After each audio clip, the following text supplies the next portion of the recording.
ഈ നിയമസഭാ തെരഞ്ഞെടുപ്പ് കഴിഞ്ഞതിൽ പിന്നാലെ ഏറ്റവും വലിയ തോതിൽ തിരിച്ചടി കിട്ടിയിരിക്കുന്ന ഒരു പാർട്ടിയാണ് ഇടതുപക്ഷ പാർട്ടി എന്ന് പറയുന്നത്. തീർച്ചയായിട്ടും അവരെ സംബന്ധിച്ചിടത്തോളം തകർച്ചയുടെ വക്കിലേക്ക് എത്തുന്ന തരത്തിലോട്ട് കാര്യങ്ങൾ മാറിയ ഒരു തെരഞ്ഞെടുപ്പാണ് ഈ 2026 നിയമസഭാ തെരഞ്ഞെടുപ്പ്. ഈ തെരഞ്ഞെടുപ്പിന് ശേഷവും തെരഞ്ഞെടുപ്പിന് മുന്നുമായിട്ട് പല രീതിയിലുള്ള കൂട്ടക്കൊഴിഞ്ഞു പോക്കലുകളാണ് ഇടതുപക്ഷ പാർട്ടിയിൽ നിന്നും ഉണ്ടായിരിക്കുന്നത് എന്നുള്ളതാണ് ഏറ്റവും ഹൈലൈറ്റ് ആയിട്ട് കാണേണ്ട കാര്യമെന്ന് പറയുന്നത്.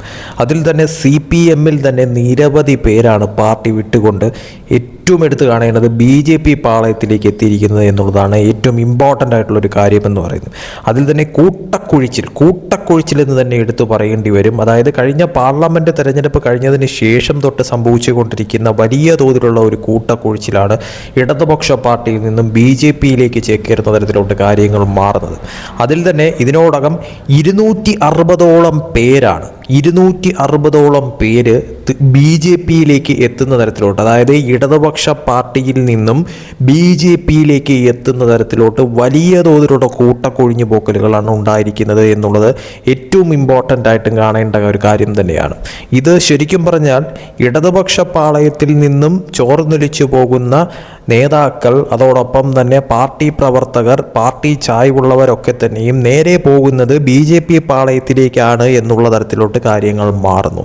ഇത് ഇടതുപക്ഷത്തിൽ CPM-ൽ മാത്രമല്ല CPIM-ലും സംഭവിച്ചുകൊണ്ടിരിക്കുന്ന ഒരു കാര്യം തന്നെയാണ്. CPIM-ൽ പോലും തിരുവനന്തപുരത്ത് നിന്നും ഏറ്റവും ഇമ്പോർട്ടൻ്റ് ആയിട്ടുള്ള ഒരു വ്യക്തി തന്നെയാണ് ഇപ്പോൾ BJP പാളയത്തിലേക്ക് എത്തിയിരിക്കുന്നത് എന്ന വാർത്തയും ഇന്നലെ പുറത്തു വന്ന ഒരു കാര്യം തന്നെയാണ്. അതുകൊണ്ട് തന്നെയും ഇടതുപക്ഷ പാളയത്തിൽ നിന്നും വലിയ തോതിലുള്ള കൂട്ടക്കൊഴിഞ്ഞു പോക്കലുകൾ CPIM-ൽ നിന്നും CPM-ൽ നിന്നും അതോടൊപ്പം തന്നെ DYFI-ൽ നിന്നും ഒക്കെ തന്നെയുമായിട്ട് സംഭവിച്ചുകൊണ്ടിരിക്കുന്ന തരത്തിലോട്ട് കാര്യങ്ങൾ മാറുവാണ്. അതിൽ ഏറ്റവും ഇമ്പോർട്ടൻ്റ് ആയിട്ട് പറയാനുള്ളത് CPM-ൽ നിന്ന് തന്നെ തെരഞ്ഞെടുപ്പിന് മുന്നും തെരഞ്ഞെടുപ്പിന് ശേഷവുമായിട്ട് ഒട്ടനേകം പേരാണ് ഇടതുപക്ഷ പാർട്ടി വിട്ടുകൊണ്ട് BJP പാളയത്തിലേക്ക് ചേക്കേറിയിരിക്കുന്നത്. അതിൽ പ്രധാനപ്പെട്ട നേതാക്കൾ, പ്രവർത്തകർ, അതോടൊപ്പം തന്നെ പാർട്ടി ചായ്വുള്ള കുടുംബങ്ങൾ പലതരത്തിലുണ്ട് എന്നുള്ളതാണ് അറിയാൻ സാധിക്കുന്ന ഒരു കാര്യമെന്ന് പറയുന്നത്. യഥാർത്ഥത്തിൽ UDF-ലേക്ക് പോവാതെ BJP പാളയത്തിലേക്ക് ഇടതുപക്ഷത്തിൽ നിന്നും ചാടി BJP പാളയത്തിലേക്ക് എത്തിയവർ, അത് തീർച്ചയായിട്ടും അത് ഇടതുപക്ഷത്തെ സംബന്ധിച്ചിടത്തോളം വളരെ വലിയ തോതിലുള്ള ഒരു ഞെട്ടലുണ്ടാക്കുന്ന കാര്യം തന്നെയാണെന്ന കാര്യത്തിൽ യാതൊരു സംശയവുമില്ല. കാരണം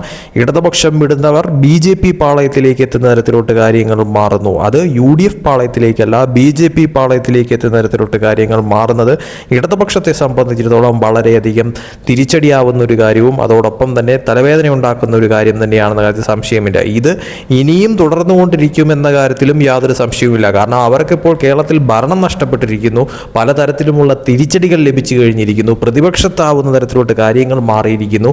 ഇപ്പോഴും ഈ പറയുന്ന തോതിൽ ഇടതുപക്ഷത്തിൽ നിന്നുമുള്ള കൊഴിച്ചിലുകൾ വളരെ വലിയ തോതിൽ സംഭവിച്ചുകൊണ്ടിരിക്കുന്നു. ഇനി അങ്ങോട്ടും അത് വളരെ വലിയ തോതിൽ തന്നെ സംഭവിച്ചുകൊണ്ടിരിക്കുമെന്നുള്ളത് എടുത്തു പറയേണ്ടത് അനിവാര്യമായിട്ടുള്ളൊരു കാര്യം തന്നെയാണ്. അതിൽ ഏറ്റവും ഇമ്പോർട്ടൻ്റ് ആയിട്ടുള്ളൊരു കാര്യം എന്ന് പറയുന്നത് അത് ഏറ്റവും കൂടുതൽ ചെന്നെത്തുന്നത് UDF-ലേക്കല്ല BJP പാളയത്തിലേക്കാണ് എന്നുള്ളതാണ് ഇതുവരെയുള്ള കണക്കുകൾ സൂചിപ്പിക്കുന്ന കാര്യമെന്ന് പറയുന്നത്. അതായത് ഇടതുപക്ഷത്തിൽ നിന്ന് തന്നെ കൂട്ടക്കൊഴിഞ്ഞു പോക്കലുകൾ സംഭവിച്ചിരിക്കുന്ന സാഹചര്യത്തിൽ അത് നേരെ ചെന്നെത്തിയിരിക്കുന്നത് BJP പാളയത്തിലേക്കാണ്.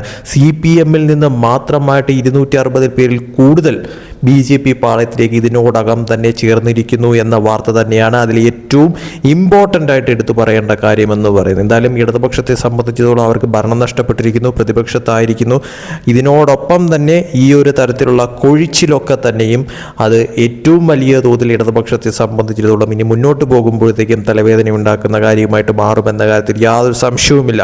ആ ഒരു കൂട്ടക്കൊഴിച്ചിൽ തന്നെയാണ് ഇടതുപക്ഷത്തെ സംബന്ധിച്ചിടത്തോളം ഈ കഴിഞ്ഞ നിയമസഭാ തെരഞ്ഞെടുപ്പിൽ പോലും വളരെ വലിയ തോതിലുള്ള ഒരു തിരിച്ചടി അതിൽ തന്നെ വ്യക്തമാണ്. ഈ കൂട്ടക്കൊഴിച്ചിലൊക്കെ തന്നെയും ഇടതുപക്ഷത്തെ സംബന്ധിച്ചിടത്തോളം വളരെ വലിയ തോതിൽ ഒരു തിരിച്ചടിയായി മാറിയ ഒരു കാര്യമായിട്ട് മാറി എന്നുള്ളത് അത് ഇപ്പോഴും തുടർന്നുകൊണ്ടിരിക്കുന്നു. തെരഞ്ഞെടുപ്പ് കഴിഞ്ഞതിന് ശേഷവും ഈ പറയുന്ന തോതിൽ പ്രതിപക്ഷത്തായതിനു ശേഷവും വളരെ വലിയ തോതിൽ അത് സംഭവിച്ചുകൊണ്ടിരിക്കുന്നു. ഇനി അങ്ങോട്ട് അത് തുടരെ സംഭവിക്കുന്ന തരത്തിലോട്ട് കാര്യങ്ങൾ മാറുമെന്നുള്ളതും വ്യക്തമായി മനസ്സിലാക്കാൻ പറ്റുന്ന ഒരു കാര്യം തന്നെയാണ്. എന്തായാലും ഇത് BJP സംബന്ധിച്ചിടത്തോളം അവരെത്രത്തോളം നേട്ടമാക്കി മാറ്റും, ഇടതുപക്ഷത്തിൽ നിന്ന് വരുന്ന പ്രവർത്തകർ, നേതാക്കളൊക്കെ തന്നെയും BJP പാളയത്തിലേക്ക് എത്തുമ്പോഴത്തേക്കും അവർക്കത് നേട്ടമായി മാറുന്ന തരത്തിലുള്ള കാര്യങ്ങൾ മാറുമോ എന്നുള്ളത് കാത്തിരുന്ന് കാണേണ്ടത് അനിവാര്യമായിട്ടുള്ളൊരു കാര്യം തന്നെയാണ്.